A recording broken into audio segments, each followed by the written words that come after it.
Star Wars Episode 4, A New Hope, and Episode 5. The Empire Strikes Back launched a cinematic legacy that changed film forever. The actors who brought these iconic characters to life became legends, etched into the hearts of fans across generations. But behind the lightsabers and starships, real-life tragedy struck. Over the decades, several beloved cast members have sadly passed away, some from illness, others under sudden or heartbreaking circumstances. Their deaths left a void in the galaxy they helped create. In this tribute, we remember the stars of the original Star Wars saga who are no longer with us and reflect on their lasting impact. Carrie Fisher was born on October 21, 1956, and took on the role of Princess Leia Organa in Star Wars Episode 4, A New Hope in 1977 at the age of 21. Leia was sharp-tongued, fearless, and iconic, a princess who didn't need saving. But behind the signature hair buns and battle cries, Carrie was living a whirlwind of dysfunction and duality. Born into Hollywood royalty, Debbie Reynolds and Eddie Fisher, she was thrust into the spotlight as a child, only to watch her father abandon the family in a very public scandal to marry Elizabeth Taylor. From that fracture came a lifelong cocktail of abandonment, resentment, and craving for validation. She was barely out of her teens when she was handed the Star Wars role, and immediately swallowed by the machine of fame. On set, she entered a secret affair with the much older and married Harrison Ford, a secret she kept for decades until revealing it in her memoir, The Princess Diarist, igniting a firestorm of headlines. Her struggles with bipolar disorder were self-medicated with cocaine, LSD, and prescription pills, habits that almost killed her more than once. In 1985, she overdosed and was hospitalized, an event buried by handlers. Her Hollywood work dried up in the late 80s, and she pivoted to uncredited script doctoring, Hook, Sister Act, The Wedding Singer, often fixing films while barely holding her own life together. Her relationship with her daughter Billy was strained in early years due to instability and addiction, though they eventually reconciled. Carrie's greatest heartbreak was never winning true Hollywood respect as a writer, despite her searing wit. She died on December 27, 2016, after suffering cardiac arrest on a transatlantic flight, later revealed to be worsened by sleep apnea, atherosclerosis, and cocaine, heroin, and MDMA in her system. She died in Los Angeles at 60. Her net worth at death was estimated at $25 million, stemming from her Star Wars royalties, books, and speaking engagements. Yet no fortune could shield her from the chaos of a life where fantasy always outshined reality. Alec Guinness was born on April 2, 1914, and played the legendary Jedi Master Ben Obi-Wan Kenobi in Star Wars Episode 4 in 1977 at the age of 63. Obi-Wan was the spiritual heart of the original trilogy, a solemn guardian who bridged the mystical past of the Jedi with the future of the rebellion. His wisdom and sacrifice moved audiences worldwide, yet Alec despised the role. In letters and interviews, he dismissed Star Wars as fairy tale rubbish and was reportedly cold toward fans, even once telling a boy he'd only give an autograph if he promised never to watch Star Wars again. Guinness was a deeply private man, but his past was far from pure. He never publicly revealed the identity of his father and was haunted by the possibility he was illegitimate. Raised by a domineering mother and shuffled through Catholic boarding schools, Alec struggled with identity, eventually confessing to brief homosexual encounters during his early acting days. A revelation that was hushed during his lifetime due to the legal and social consequences in 1930s Britain. Though knighted and respected, Guinness had a reputation for being bitter and arrogant behind closed doors, known to mock co-stars and sabotage scenes when feeling upstage. He frequently clashed with directors who didn't meet his Shakespearean standards. And his biggest humiliation came when a post-Star Wars passion project, The Scapegoat, 1959, flopped spectacularly, something he referred to as the death of my real career. His marriage to Marula Salomon lasted publicly, but insiders say he lived separately for many years, and his relationship with his only son Matthew was often strained due to Alec's cold demeanor and disdain for the spotlight his son later sought as an actor. Alec Guinness died on August 5, 2000, in Midhurst, West Sussex, from liver cancer at the age of 86. Ironically, the role he loathed made him wealthier than any of his beloved theatrical work. Thanks to a rare back-end deal giving him 2.25% of Star Wars gross profits, his estate earned over $100 million, including properties, art, and royalty streams. He died rich, respected, but ultimately resentful of the one role that defined his legacy. Peter Cushing was born on May 26, 1913, and portrayed Grand Moff Tarkin in Star Wars, Episode 4, A New Hope in 1977, at the age of 64. On screen, Tarkin was the face of the Empire's cold, mechanized evil, a skeletal man with sunken eyes and steel in his voice, commanding destruction with calm malice. In real life, Cushing was beloved for his grace and gentlemanly charm, but his life was hollowed by loss and loneliness. Raised by a mentally unstable father and a withdrawn mother in a deeply repressive Edwardian household, Peter grew up terrified of both emotional expression and his own sensitive nature. His acting career blossomed late after years of rejection and financial instability. Though revered in British cinema, especially through his Hammer horror collaborations with Christopher Lee, Cushing was quietly mocked in Hollywood for being too stagey and unmarketable, which kept him locked in genre work. His career's most crushing blow came with the sudden death of his wife, Helen, in 1971, a loss so devastating that he reportedly tried to starve himself to death afterward. He never remarried and lived the rest of his life in a house filled with her photos, speaking to her spirit daily. Cushing became increasingly reclusive, surviving on letters, long walks, and old memories. On the set of Star Wars, he was reportedly in such physical pain that he filmed most scenes in slippers, a secret George Lucas hid from fans. Though adored by co-stars, Peter carried a deep sadness few ever saw. He died on August 11, 1994, at age 81 from prostate cancer in Canterbury, Kent. At his death, his estate was worth an estimated $10 million, built from decades of horror films, TV appearances, and royalties. Today, his digital likeness has been resurrected in Rogue One, a haunting reminder that even the dead can be reanimated, but the grief they carried stays buried. Peter Mayhew was born on May 19, 1944, and portrayed Chewbacca in Star Wars, Episode 4 in 1977, when he was 33 years old. As the towering Wookiee with a heart of gold, Chewbacca became a symbol of strength, loyalty, and nonverbal emotion, resonating with audiences across generations. But behind the fur and growls, Peter Mayhew was living with immense pain, physical and emotional. Born with gigantism, his bones grew rapidly and painfully, forcing him into leg braces during adolescence and making him the target of cruel schoolyard jokes. Teachers treated him like a freak, and Peter, too embarrassed to date or speak up in class, retreated into fantasy novels and long silences. Though he found refuge in hospital work as a radiology technician, fame knocked unexpectedly when a casting agent saw a photo of his unusual frame in a newspaper. While Star Wars made him a global figure, the industry gave him little beyond that.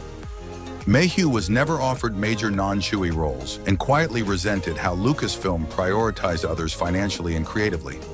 He struggled with money throughout the 1980s and had to rely on fan conventions to pay medical bills. His knees deteriorated due to Marfan's syndrome, forcing him into a wheelchair for a time, and he grew bitter about the franchise replacing him in The Last Jedi without allowing him proper farewell scenes.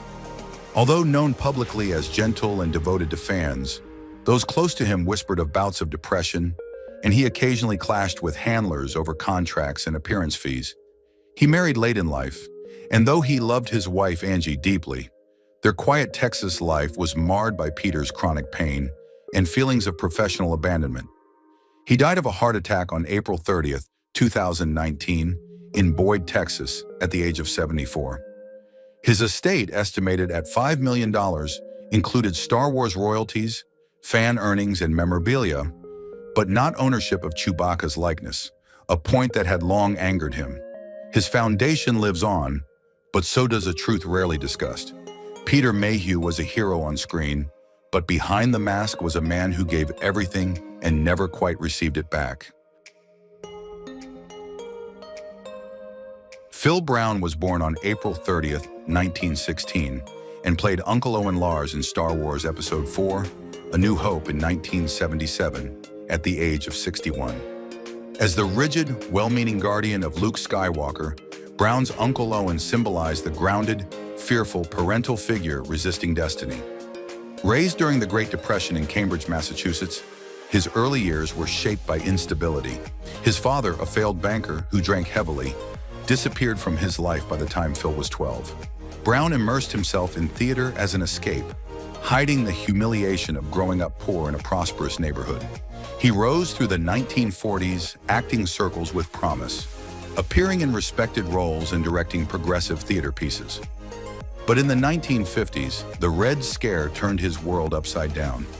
Brown was blacklisted by Hollywood not for being a communist, but for refusing to testify against fellow actors. His career collapsed overnight. One of the most damaging blows came when his agent dropped him in public, stating, "My firm does not represent traitors." Forced into exile, Brown relocated to the UK, taking on roles in obscure plays and BBC productions. The bitterness of rejection haunted him. He grew emotionally distant, and according to friends, he never forgave America for what it did. His return to screen in Star Wars was unexpected, a small role that ironically made him famous again, even though few recognized his name. Despite his soft demeanor, Brown was known to lash out privately at interviewers who brought up the blacklist. He stayed married to actress Ginny Brown, though their relationship was strained by financial ruin and recurring health problems. They had one son, whose life remained mostly private. In his final decades, Brown made money through science fiction conventions, where he sold autographs to pay his medical bills. He died on February 9, 2006 in Los Angeles from pneumonia, at age 89. His estate was modest, consisting of a small LA home, a stack of Star Wars memorabilia, and an old pension. His net worth was estimated at under $500,000. Kenny Baker was born on August 24, 1934, and brought the lovable droid R2-D2 to life in Star Wars Episode 4 in 1977 when he was 43 years old. R2-D2 was spunky, fearless, and full of character despite having no voice, qualities Kenny had to physically express while confined in a hot, claustrophobic metal suit. To audiences, he was iconic. To the studios, often invisible. Born with dwarfism and abandoned by his father, Kenny's early life in Birmingham was harsh. He was mocked relentlessly as a child and joined a traveling circus in his 20s, not out of ambition, but survival. Though Star Wars brought him global fame, Baker often felt like a sideshow. He was routinely left out of posters, press tours, and licensing deals, despite physically performing every twitch and wobble of R2-D2. Behind the scenes, he was allegedly bitter toward the franchise's top brass, particularly George Lucas, for marginalizing his role. He clashed publicly with Anthony Daniels, C-3PO, calling him the rudest man I've ever met.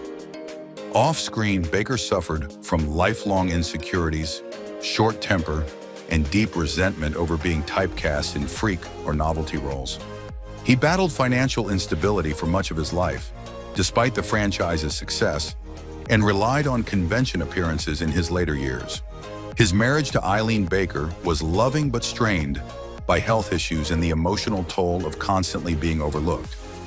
After Eileen's death in 1993, Kenny grew reclusive, struggling with depression and lung problems that worsened over time.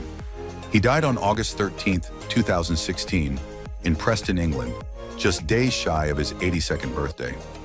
At the time of his death, his net worth was estimated between $1 million and $2 million, including modest royalties, memorabilia, and a small cottage.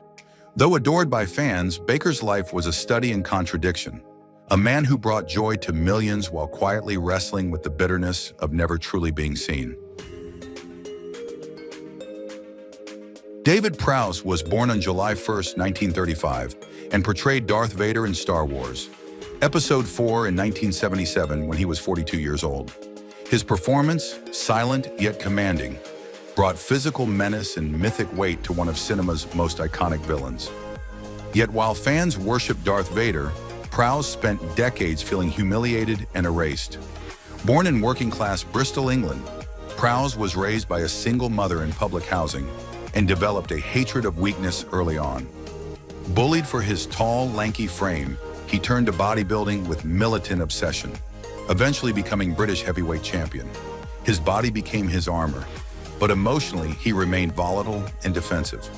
On Star Wars, he clashed with George Lucas repeatedly. He leaked Vader's death in interviews, sparking decades-long animosity. Lucasfilm ultimately blacklisted him, denying him access to official events and excluding him from Return of the Jedi's most emotional moment, Vader's unmasking. That decision shattered him.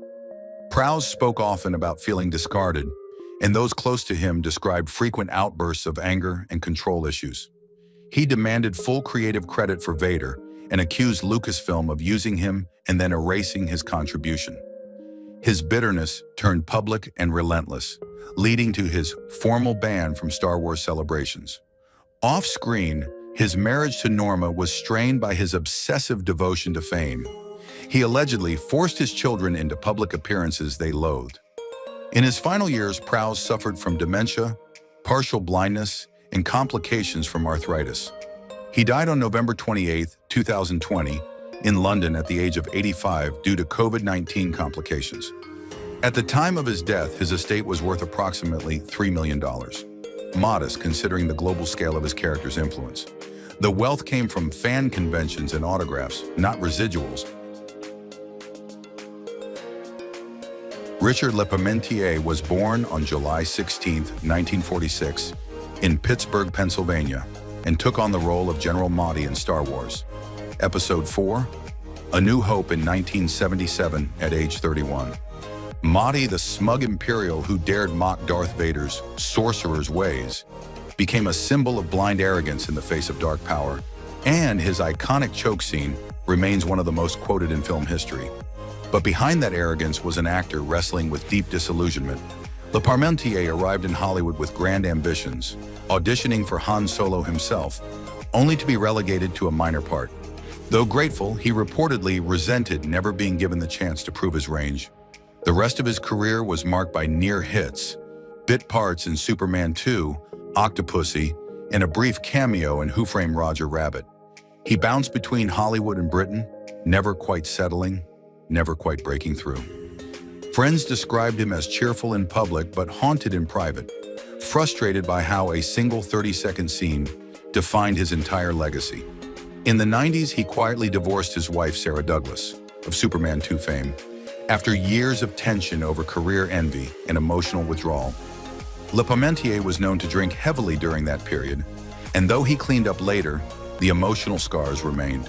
His most devastating career moment came when his screenplay, Motti Now, a satirical take on his Star Wars role, failed to gain financing, despite interest from fans and even Lucasfilm staffers. He spent his final years attending conventions, charming crowds, but privately voicing his fear that he had become a caricature of a role he never intended to define him. On April 15, 2013, he died suddenly in Austin, Texas, while visiting his children. His net worth remains unrecorded but was presumed modest. Yet he died with a strange immortality, forever choking on screen, frozen in a moment that both made and eclipsed him. Alfie Curtis was born on July 28, 1930, and brought to life the grotesque criminal Dr. Cornelius Evazan in Star Wars, Episode 4 in 1977 at the age of 47. Evazan, disfigured, deranged, and dangerously impulsive, was on screen for mere seconds, but his chilling line, "I have the death sentence on 12 systems," seared itself into pop culture history. Yet Curtis's own life, like his character, was wrapped in secrecy and shadows. Raised in Stepney, East London, Alfie's early life was brutal. His father abandoned the family, and his mother worked nights as a cleaner, while Alfie roamed the streets. He earned a reputation as a scrapper and was arrested twice before age 18. A bar fight in the early 50s left him with a broken nose and permanent facial damage, which ironically opened doors in an industry obsessed with interesting faces. Recruited by ugly models, Curtis was cast in roles that emphasized menace and deformity. While he played parts in The Elephant Man and British horror serials, Insiders claimed he was difficult to work with, prone to mood swings, disappearing from sets, and self-medicating with whiskey. He lived reclusively in his later years, reportedly never married, and became known in his North London neighborhood as the Old Crank with the Scar. Despite his infamous Star Wars moment, Curtis resented being typecast and refused to attend conventions, saying it was a circus for the people who never made it. He rarely gave interviews, and one of the only surviving ones hints at a lifelong battle with depression and paranoia. Alfie Curtis died on November 30th, 2017, at the age of 87, in a council flat with no known heirs.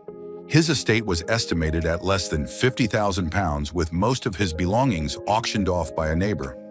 Ironically, the cantina scene he helped define, filled with monsters and misfits, was the only time Hollywood truly embraced him.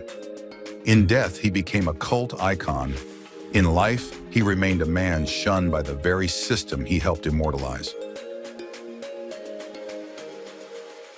Maria de Aragon was born on December 26, 1942, and portrayed Greedo in Star Wars Episode 4 in 1977 at the age of 35. As the green-skinned bounty hunter who confronted Han Solo in the Mos Eisley Cantina, Greedo became a cult figure, not because of his success, but because of his spectacular failure. Shot dead in a split second, Greedo's death spawned decades of debate. Who shot first? Yet few fans knew that beneath the stiff rubber mask was Maria de Aragon, a woman hidden and uncredited in a man's alien role. Her performance was silent and physically constrained, yet crucial. She gave Greedo awkward bravado and twitchy body language that helped make the character iconic. But behind the scenes, Maria lived a life far less known, far more turbulent. Raised in Montreal in a strict Catholic household, she ran away from home at 17 to escape what she described years later as a suffocating and judgmental environment. Her early life was marked by poverty, and she supported herself through modeling and underground theater. Her Hollywood career was a string of low-budget sci-fi flicks and exploitation films. To pay rent, she did photo shoots she later regretted, and insiders whispered she was nearly cast in Barbarella before being replaced last minute due to disagreements over nudity. Bitter and disillusioned, she moved behind the scenes, occasionally working as a casting assistant under fake names. One of her greatest heartbreaks was being omitted from the credits of Star Wars, despite appearing in key close-ups. She privately resented the franchise's refusal to recognize her publicly for years, and her letters to Lucasfilm reportedly went unanswered. She never married and struggled with long-term isolation.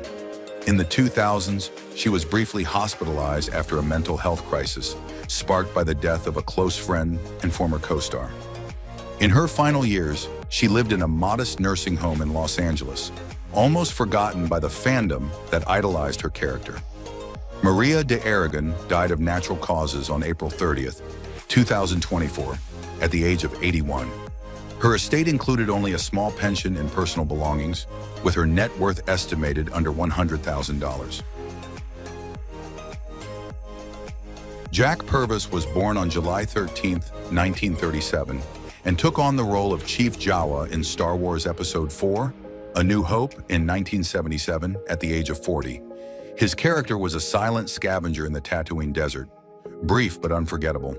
What fans didn't know was that Pervvis also played the Chief Ugnaught in The Empire Strikes Back and the Ewok warrior Teebo in Return of the Jedi, making him the only actor to appear in 3 Star Wars films as entirely different characters. Born with dwarfism in post-war London, he endured relentless ridicule in school and was often paraded as comic relief even before he entered show business. His childhood was emotionally cold. His father rejected him early on, calling him a mistake, and his mother, overwhelmed by poverty, was emotionally unavailable. These wounds never fully healed. Though he found work in film, his acting career never broke beyond niche genre roles. Pervvis became infamous for his volatility on set. He reportedly clashed with crew during the filming of Time Bandits, smashing a prop in a rage and threatening to walk out unless his lines were rewritten. He was difficult to direct, often refusing to follow blocking instructions. Though he partnered with fellow little person Kenny Baker in the musical comedy act The Minitones, Their relationship soured in the late 80s over creative disputes and money mismanagement. Pervvis's private life was turbulent. He was divorced from his wife after years of emotional distance and infidelity. His ex-wife claimed he was impossible to love due to his obsessive self-loathing and unpredictable outbursts. In 1991, his life took a tragic turn when he tried to repair a car alone, and the jack collapsed, breaking his neck. The injury left him a quadriplegic. Sources close to him say he spiraled into depression, often refusing visitors and becoming combative toward caregivers. He died on November 11, 1997, in London at the age of 60. With no will, his belongings were liquidated: an old upright piano, movie props, and memorabilia. His estate was valued under £200,000, mostly from residuals and sparse savings. Draakh Henley was born in 1940 in Malvern, Worcestershire, England, and portrayed Red Leader Garvin Dryce in Star Wars Episode 4, A New Hope in 1977 at the age of 37. Red Leader was the embodiment of weary command, grizzled, sharp, and seemingly aware of his own doomed fate even before the Death Star loomed. Henley's performance was subtle yet filled with conviction, a seasoned leader in his final mission. However, few knew that behind the cockpit glass was an actor already buckling under the weight of a personal war. Diagnosed with what was then called manic depression, Henley's private life was a carousel of mood swings, failed marriages, and prolonged isolation. He walked away from acting soon after filming Star Wars, not out of choice but necessity. His bipolar episodes were so severe that directors considered him unreliable, and he began disappearing from sets. His divorce from actress Felicity Kendall was especially public and painful, with rumors circulating of his paranoia and emotional instability during their final year. In his most heartbreaking career moment, he was quietly blacklisted from BBC productions after erratic behavior on set became impossible to manage. He retreated from the spotlight entirely, finding some peace running a modest bed and breakfast with his third wife, though even there, episodes of confusion and agitation returned as dementia took hold. In the end, he died on February 14, 2016 at 76, after choking on a fish pie in a hospital while battling vascular dementia, a bizarre and tragic end for a man who once led rebel forces on screen. At his time of death, Henley's net worth was unpublicized but believed to be modest, a far cry from the galaxy-sized legacy his Star Wars role would eventually carry. Ironically, decades after he left film, his original footage was resurrected in Rogue One through digital wizardry, immortalizing him just as his real identity faded into the fog of memory and disease. Alex McCrindle was born on August 3, 1911, and portrayed General Jan Dodonna in Star Wars Episode 4, A New Hope in 1977 at the age of 66. His character was the intellectual backbone of the Rebel Alliance, a calm and strategic tactician who delivered the first ever "May the Force be with you" line, a moment that sealed his legacy among Star Wars purists. Audiences were drawn to his composed authority and quiet charisma, despite the brevity of his screen time. But McCrindle's off-screen life was far more volatile than his on-screen poise suggested. Raised in Glasgow in a working-class family that struggled to survive during post-World War I Britain, young Alex endured poverty, harsh discipline, and the emotional trauma of losing two siblings during his childhood. His foray into acting was fueled more by escape than passion. As a staunch political activist, McCrindle aligned himself with the Communist Party and even hosted clandestine meetings in his home during the 1950s, a move that drew the attention of MI5 and placed his career under silent scrutiny. Though never publicly disgraced, he was quietly blacklisted from high-profile roles during the Cold War due to suspicions of Soviet sympathies. He also developed a reputation for being argumentative and defiant on set, often clashing with directors over script direction. His most significant career disappointment was being passed over for a recurring role in Doctor Who after producers deemed his politics too disruptive. His personal life was equally unstable. He married and divorced twice, had distant relationships with his children, and reportedly died alone. He passed away on April 20th, 1990, in London, at the age of 78, from undisclosed causes. His estate was modest, consisting mainly of small investments in a modest flat in Edinburgh, with an estimated net worth of less than £200,000. Despite his once promising stature, McCrindle died largely forgotten, remembered only by niche fans and politically engaged peers. Thank you for watching as we reflected on the lives and legacies of the actors from Star Wars Episode 4 and 5 who are no longer with us. Their humor, charm, and unforgettable performances brought joy to millions and helped shape the show into a classic. While their journeys ended far too soon, their impact lives on through every scene, every laugh, and every memory they've left behind. As we honor their lives, we're reminded of how deeply television can touch our hearts. Join us next time as we look back at more stars who left us too soon, but whose stories continue to shine.